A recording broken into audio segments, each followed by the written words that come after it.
Hey guys, it's Mrs. Morales, and it is time for chapter 7 of our book, Out of My Mind. I hope you guys are enjoying all of the chapters so far.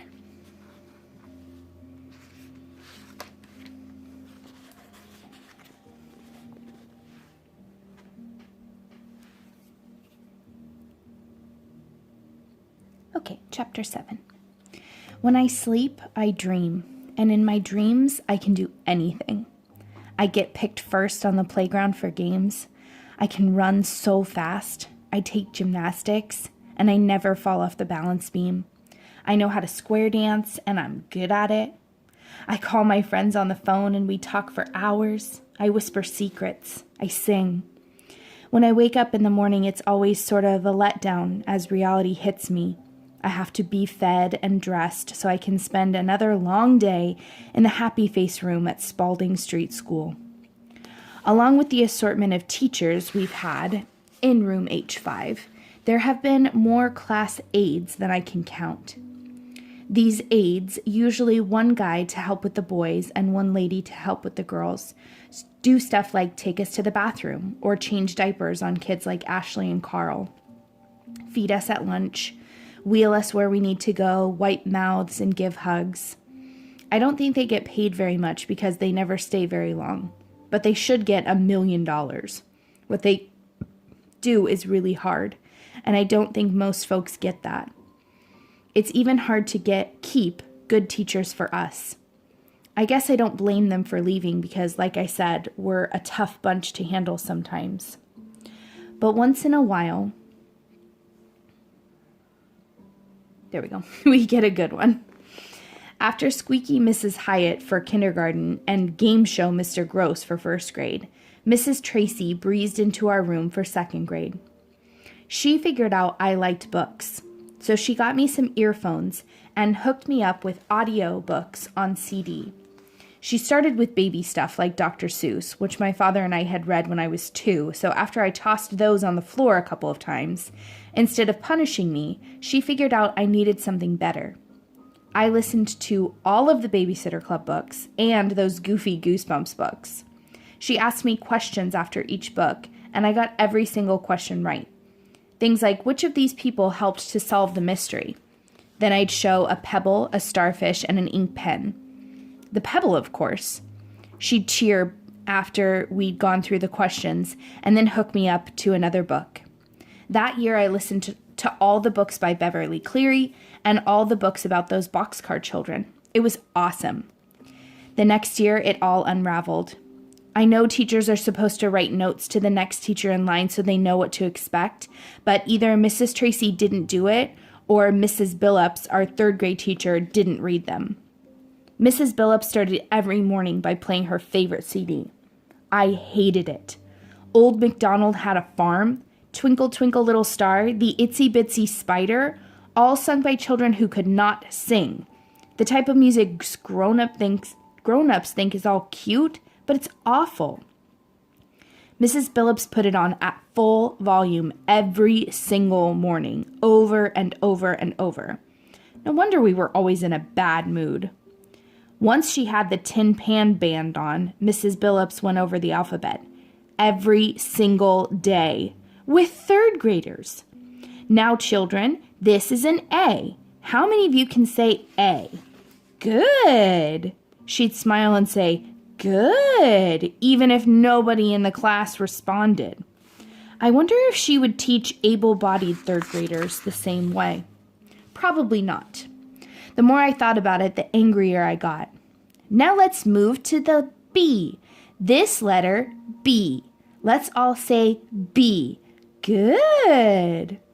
Again, to silence. She didn't seem to care. I glanced with longing at the books on tape and the earphones, which had been shoved into a corner. One day, I guess I'd had enough. Mrs. Billups had expanded from saying the letters to making the sounds. Buh, she said loudly, spitting a little as she did. Buh is the sound of the letter B. Let's all say buh. Together, children. Then Maria, who is always in a good mood, started throwing crayons. Willie began to babble, and I bellowed. I may not be able to make clear sounds, but I can make a lot of noise. I screamed because I hated stuff that was just plain stupid. I screeched because I couldn't talk and tell her to shut up. And that made me cry because I'd never be able to tell anybody what I was really thinking. So I screamed and yelled and shrieked. I cried like a 2-year-old. I would not stop. Then my tornado explosion took over. I flailed and jerked and basically spazzed out. I kicked so hard that my shoes popped off of the foot straps in my chair. That made me tilt to one side, and I screamed even louder. Mrs. Billups didn't know what to do. She tried to calm me down, but I didn't want to be calmed. Even the aides couldn't stop me. Jill and Maria started to cry. Even Ashley, dressed all in yellow that day, looked upset. Freddie spun his chair around in circles, glancing sideways at me fearfully. Carl hollered for lunch. Then he pooped his pants again. The whole class was out of control, and I kept screeching. The teacher called Mrs. Anthony, the principal, whose eyes got wide as she opened the door. She took one look at the situation and said tersely, "Call her mother." She could not have left more quickly. A moment later, the teacher had my mother on the phone. "Mrs. Brooks, this is Melody's teacher, Anastasia Billups. Can you come to the school right away?" I knew my mother had to be worried. Was I sick? Bleeding? Dead?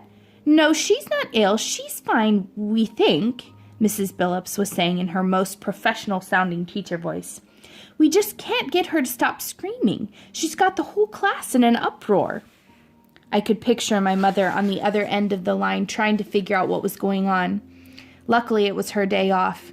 I knew she'd be there in a few minutes. So I gradually calmed down and finally shut up. The other kids quieted down as well, like somebody had clicked the off switch. Old MacDonald continued to play. My mother arrived faster than I thought possible. I saw her jeans and dirty sweatshirt, and I realized that she'd dropped everything and jumped in the car. She ran over to me and asked what was wrong. I took a few deep, shuddering breaths. Then I pointed to the alphabet on my talking board and screeched some sounds of frustration. "This is about the alphabet?" my mother asked. "Yes." I pointed, then pounded on the answer. She turned to Mrs. Billups. "What were you working on before all the screaming started?"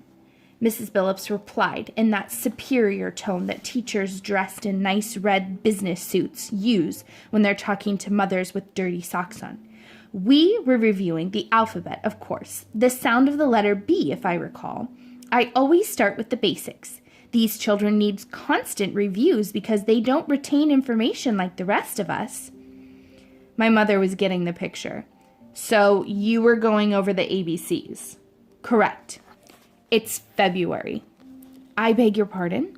"School started in August. You haven't gotten past the letter B in 6 months?"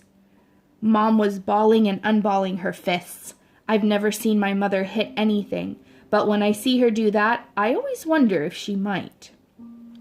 "Who are you to tell me how to run my class?" the teacher asked angrily. "And who are you to bore these children with mindless activities?" My mother snapped back. "How dare you?" the teacher gasped. "I dare anything for my daughter," Mom replied, her voice dangerous, "and for the rest of these children." "You don't understand," the teacher began. Mom interrupted her. "No, Mrs. Billups, it is you who does not understand."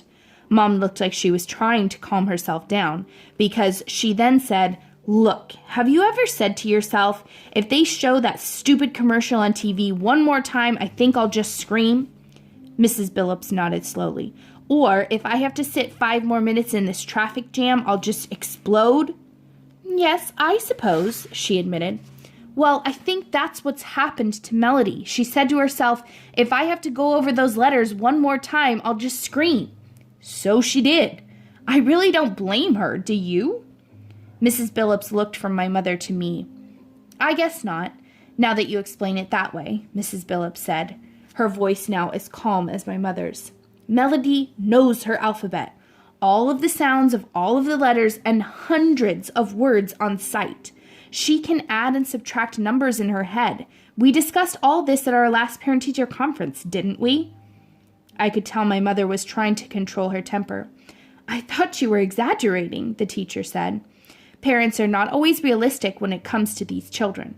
If you call them these children one more time, I might scream, my mother warned. But Melody does have mental and physical limitations, Mrs. Billups argued, trying to put Mom in her place, I guess. You have to learn to accept that. And the fire was back. Melody can't walk. Melody can't talk. But she is extremely intelligent, and you better learn to accept that, Mom spat out. The teacher backed up an inch or two. Didn't you read her record from last year? Mom demanded. Melody loves listening to books on tape. I try to approach each child with an open mind and not be influenced by other teachers. All the records are in a box someplace. Maybe you should find that box, my mother said, her lips tight. Well, I never, Mrs. Billups countered. Maybe that's your problem, Mom replied with a grin. Then she tilted her head and turned towards the CD player. Oh, and one more thing. May I see that wonderful CD you're playing? Of course, Mrs. Billups said, smiling a little. The children do love it. Do they? Mother asked. The teacher lifted the disc from the player. Twinkle, twinkle, silence. Willie sighed out loud. Mom took the CD, dug down in her purse for a moment, gave Mrs. Billups a $5 bill and deftly snapped the disc in half. That music was cruel and unusual punishment. Freddie and Maria cheered. Gloria whispered, "Thank you." And for a moment, I almost felt sorry for Mrs. Billups. She looked so confused. She just didn't get it. Mom walked over to the sink in our room, turned on the warm water, and soaked a stack of paper towels under the faucet. She came back to me and gently wiped my face with the warm, soggy wad. Nothing had ever felt so soothing.